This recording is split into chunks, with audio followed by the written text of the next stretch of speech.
Hello friends, मेरे channel में आपका स्वागत है। होम एंड रिच बाय नीलू और मैं हूँ नीलिमा।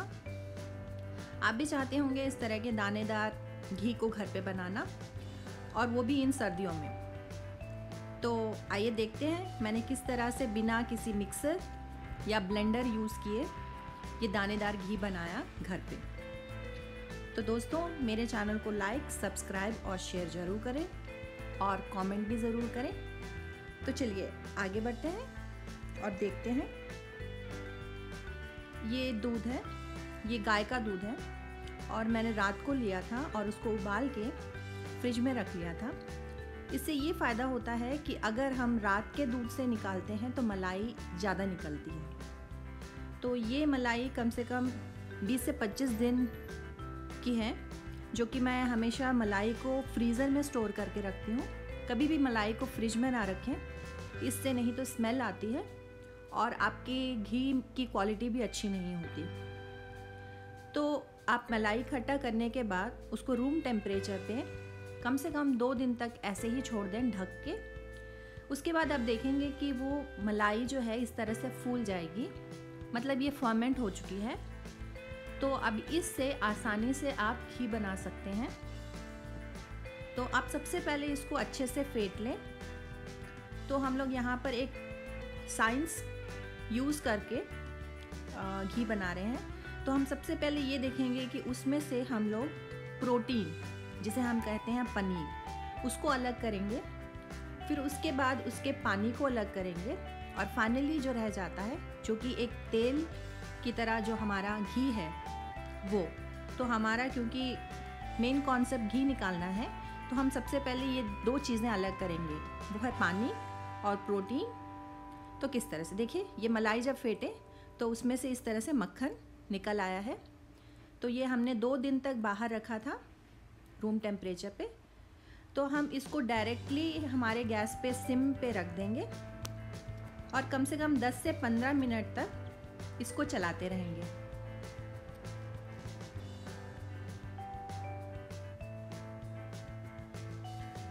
तो आप इस टाइम पे ज़रूर ध्यान रखिए कि आप मिलाते रहें इसको कंटिन्यूअसली, नहीं तो हो सकता है कि नीचे से वो चिपक जाए।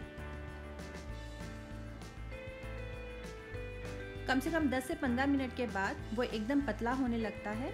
इस तरह से आप देख सकते हैं आपकी जो मलाई थी वो एकदम पतली हो गई है। और इसको और थोड़ी देर मिलाएं और 5 से 10 मिनट। अभी आप देख सकते हैं ये पूरी तरह से पतली हो गई है। अब इसको अगर आप थोड़ी देर तक इस तरह से छोड़ देंगे तो आप थोड़ी देर बाद देखेंगे कि इसमें से पनीर अलग होना शुरू हो जाएगा। ये देखिए, ये पनीर है। तो हमें इस पनीर को इसमें से हटाना है।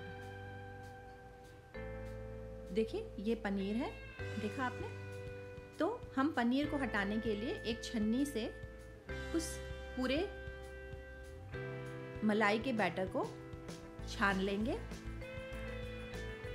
अगर आप 1 लीटर दूध लेते हैं तो अगर आप सही से मलाई अगर निकालते हैं तो 1 केजी से 1.5 किलो तक आप घी बना सकते हैं। और उसमें आपके लिए कम से कम आधा से ज़्यादा ही किलो की पनीर भी बन जाएगा, जो कि आप किसी और चीज़ में इस्तेमाल कर सकते हैं। तो देखिए, इस तरह से पनीर, ये देखिए, अलग हो गया है।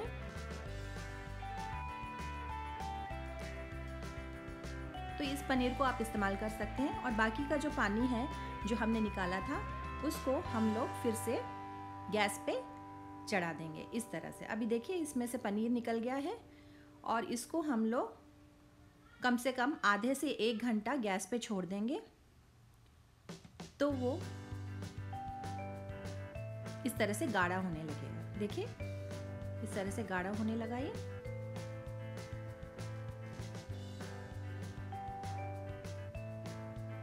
और इसको कंटिन्यूअसली आपने मिलाना है।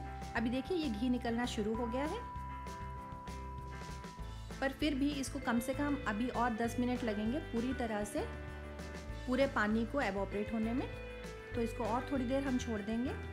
अभी देखिए, ये पूरी तरह से घी बन चुका है। इस घी को दानेदार बनाने के लिए मैं कम से कम 1 चम्मच पानी मिला रही हूँ इसमें। तो आप देखेंगे जब इस तरह से आप पानी मिलाएंगे, ज़्यादा नहीं मिलाना है, इससे आपका जो घी है एकदम दानेदार बनेगा। और इसको ठंडा कर लें और ठंडा होने के बाद उसको किसी स्टील के बर्तन में या तो किसी ग्लास कांच के बर्तन में डालें, क्योंकि उसका घी की स्मेल भी ख़राब नहीं होती है और इसकी लाइफ भी ज़्यादा हो जाती है।